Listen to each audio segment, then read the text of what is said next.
What is going on, ladies and gentlemen? Welcome back to the channel. My name is Paul. This is the Leeds Therapy. Thank you as ever for stopping by. I really do appreciate it, and I hope you're doing well. On the screen, you'll see all of my socials, so if you can make sure that you are subscribed to the YouTube channel, your notifications are turned on, that you're commenting on the video, that you're liking the video, that you're hyping the video, all of that normal good stuff. You can see my Instagram on there, which is a bit more of a personal look at me, and also my X account is on there as well. Also, we are on all of your favourite podcast apps, so make sure that you are following over there as well if you just want to listen to the audio versions. If you are listening to the audio versions, please make sure that you give it a like as well. That would be greatly appreciated. So, today's video is the preview of our big game, and that is this Saturday, tomorrow, at Ellen Road. And I'm going, yes. It's the really, I'm going to call it now, for me, this is an absolute must. For this game, we need to win this game. We need to make sure that we're starting to put daylight between us and everybody behind us. That's what we need to start doing. I want us to go out, pace, power, everything in this game. So, usual stuff that we're going to do. I'm going to look through all the bits and pieces for Brentford and bits of information about us as well, and just kind of give you the lowdown on Brentford as a team and where we are. So, looking at it from the start, from an injury point of view, Brentford have Aaron Hickey out. He is hamstring injury, so he's not back till early May. You've got Rico Henry out, hamstring injury, late April 2026. Vitaly Janlet, he's got a knock, that's mid-April. Carvalho's got a cruciate ligament injury, so he's out for the season. And Joshua Da Silva is injured. He's not going to be back until late May. Conversely for us, we've got nobody injured. Although we do have a suspension, Gabby is going to be out for this game because of the absolutely ridiculous yellow card that he received in the last match. We've gone over the referees to death, so I'm not going to do that anymore today, especially not in this video. Pre-match standings. So currently, Brentford are sitting 7th. We are sitting 15th. And looking at it from a points point of view, they're on 45. We're on 32. They're definitely safe now. So they have drawn, lost, won, drawn, whereas we have drawn, lost, drawn. Overall SOFA score rating 6.8 for Brentford, and for us it's 6.74. Looking at the head-to-heads, so obviously we've got the match coming up on the 21st. 1-1 at Brentford at the G-Tech Lego Arena, whatever the friggin' hell you call it. And the last time we played them, we drew with them 0-0 at Ellen Road in January 2023. They beat us 5-2 in September 2022. And we beat them 2-1 in May in 2022. They did have a player sent off in that game, though. Goal distribution-wise, again, this is something that I always find really funny. So we know where we're at with our kind of stuff. So we score the majority of our goals before half-time. And we score predominantly overall in the second half of a game when you factor all of the goals together. Conversely, for Brentford, they score a lot of goals between 75 and 90 minutes, which is quite interesting. 15 that they've scored between 75 and 90 minutes, which when you look at it from a conceding point of view, we've conceded 14 from 75 to 90 minutes. However, conversely, for Brentford, they have also conceded a lot of goals between 75 and 90. They've conceded 13 goals, and also as well between 30 and 45, they have also conceded 9 goals between that time. It's interesting. We do generally tend to score before the end of the first half, so that could stand us in good stead. And that inability to not concede between 75 and 90, we need to be trying to take as much advantage of that as we possibly can do, just in my humble opinion. Recent form-wise for Brentford, I thought I would bring this back in. So this just goes over a bit of a longer period of time. So you've got Aston Villa, Newcastle, Arsenal. Excuse me, I think that's an FA Cup game.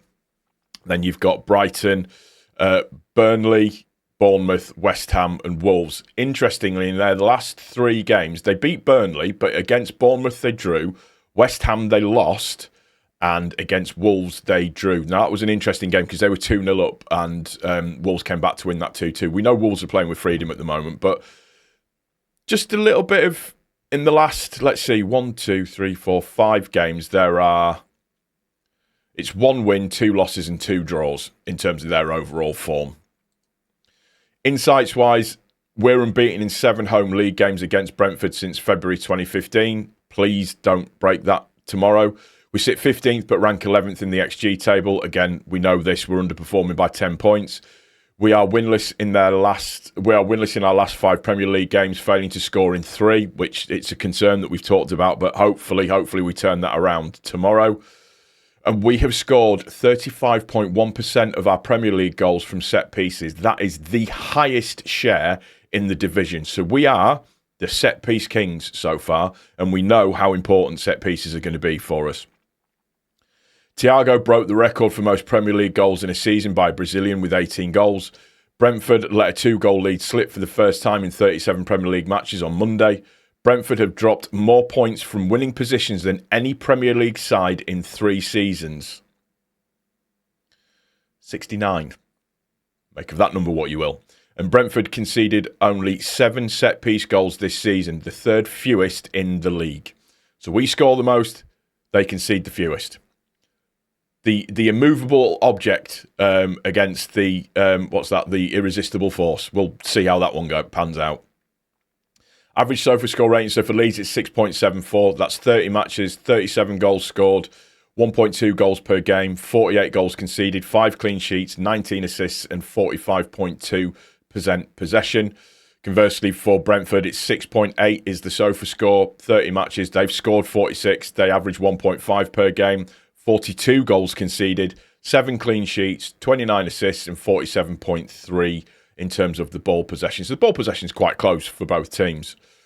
Standings tracker, so you can see where we all kind of are. We've said this umpteen times, but for Brentford from week 9 all the way to kind of like week 15, they had a little bit of a drop-off, and then they had a very, very good run between week 15 and week 18, dropped down again, but they've kind of maintained that between 5th and 10th position.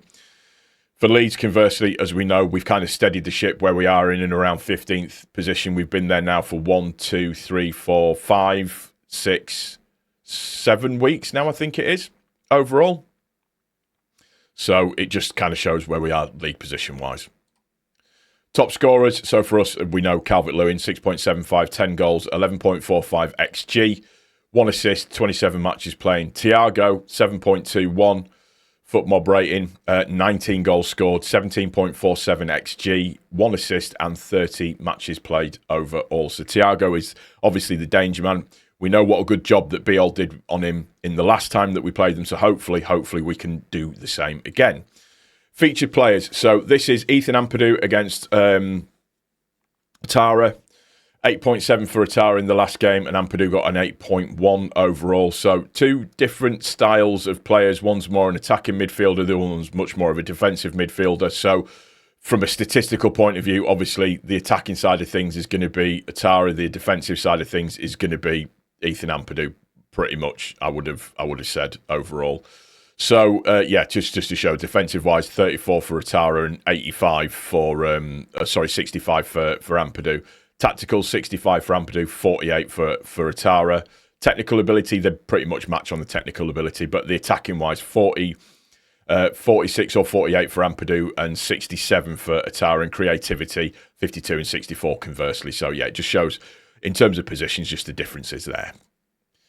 Top rated players for Leeds and our top 5 rated players. So it goes Stack on 7.14, Ampadu on 7.10, Okafor on 6.85, Longstaff on 6.85, and James Justin also as well on 6.85. For Brentford, Kelleher 6.99, Thiago 6.99, Janlet 6.99, Damsgaard 6.98. And Kayode is 6.90 overall. So they're all in the orange. We've got 2 players in the green. So that's going off sort of current performances, if you like, and kind of where they stand. Attacking-wise for Brentford, 1.5 goals per game, 6 out of 8 penalties, and they have 0 free kick goals. They've got 44 from 240 attempts inside the box. They've only scored once outside the box. So one of the things that we need to do is defend our box extremely well and make sure that we're not letting them get into our area doing a madness. 13 left-footed goals, 23 right-footed goals, 9 headed goals as well. 3.1 big chances per game, 1.8 missed big chances per game. About 11 shots per game. 4 shots on target, 4.1 off target, 2.4 block shots, 6.3 successful dribbles, 5 corners per game, 9 free kicks per game, 11 times hit the woodwork, and 53 counter-attacks. Now, that's really important. That's something that we need to be really switched on to, is the counter-attacking prowess of Brentford, and just making sure that the midfield is always switched on. Passes-wise, 47% ball possession, 313 accurate passes per game, 179 in the own half and 134 in the opposition half. 16.4 long balls, of which the success rate for that is 43.4%, and 4.6 crosses, which is 26.1% success rate for that. From a defending point of view, 7 clean sheets this season. They concede 1.4 goals per game. Tackles per game is 14.6. Interceptions is 9. Clearances per game is 30. Saves per game is 2.6. Balls recovered per game is 50.2. 11 errors leading to shots. 11 of those, from those 11 errors, 7 of those have actually been goals. They've conceded 7 penalties, of which 4 have been scored. 4 clearances off the line and 4 last man tackles. In the other statistics that we like to talk about, duels won per game, which is 49.3. That is a 48% success rate. Ground duels is 29.8, again, 46% success rate. Aerial duels, 19, which is a 51% success rate. 19 throw-ins per game, 7 goal kicks per game, offside 1.6. They commit about 10.7 goals per game, 1.9 to 2 yellow cards per game, and 1 red card so far this season. Looking at their lineup in terms of the last game that they played, so they played the 4-2-3-1 formation that we are obviously very, very familiar with, and that consisted of Kelleher in goal, Lewis Potter at right back, Collins and Aya as the central defenders, and Kayode at left back. Yarmuluk and Henderson being the kind of holding midfielder role, and then you had Atara, Damsgaard and Sharda as the front three, with Thiago up front as the sort of sole attacker, if you like, probably with Sharda and Atara coming in to help out in that respect. Now for Leeds, I've tried to think how I would like Leeds to line up overall, and I've gone for the obvious, which is the 3-5-2 formation, but it's kind of hybridish, so it allows, as we know, it allows us in transition to either move back to a 5 in defence, or with Ampadu sitting a little bit deeper to always be kind of like the linchpin for that. Or, conversely, in the attack side of things, it allows us to spread the midfield and have Bogle and Justin coming forwards to help support either Calvert-Lewin and Okafor. I would have Okafor a bit more of a free roam, if you like, sort of sitting off just behind Calvert-Lewin a little bit, but playing more on the kind of the left-hand side, which is what he really does. For me, if he is available and he's fit enough, I would start him. I don't think he will, but this is just what I would like to see happen. So the full lineup as it goes: Darlow in goal, Rodon, Biol and Struijk as the 3 central defenders, or the 3 defenders overall. In the midfield area, we have Bogle and Justin as the wing backs, and then I wanted to go with Longstaff, Ampadu and Stack in the middle. I want big, I want power, I want pace, I want a bit of grit, a bit of determination. We really need to control the midfield, and I think with Longstaff, Ampadu and Stack, we're going to have the ability to do that. And then up top with the 2, Calvert-Lewin, and then go for Okafor as well, but with Okafor, like I say, a bit more of a free role for Okafor, but when he can do, supporting Calvert-Lewin and trying to get onto Calvert-Lewin's knock-ons and movements. We have really missed Okafor. You can tell that he's not been there. That dynamism that we normally have with him hasn't been available to us when he hasn't been here, and I don't think it's any surprise that we've not scored goals and stuff without him being in the team, because he's done well at creating and just making space for other players at the same time as well. So that's my lineup for the game. That's what I would like to see happen. Will it happen? God only knows, but you know, it's just one of those things. But like I said at the start, we have to go at this. We have to be on them from the start. We need to be high up the pitch. We need to be making sure that we're forcing them to make mistakes. We need to be breaking up their play. We need to be mindful of their counter-attacks. We need to be just on it from the absolute start. It's an 8 p.m. kickoff. It's under the lights. It's at Ellen Road. I'm in the Cop End. I'm hoping that we are... Listen, performances although we do like performances, performances don't really mean anything at this stage of the season. It's the result that means everything.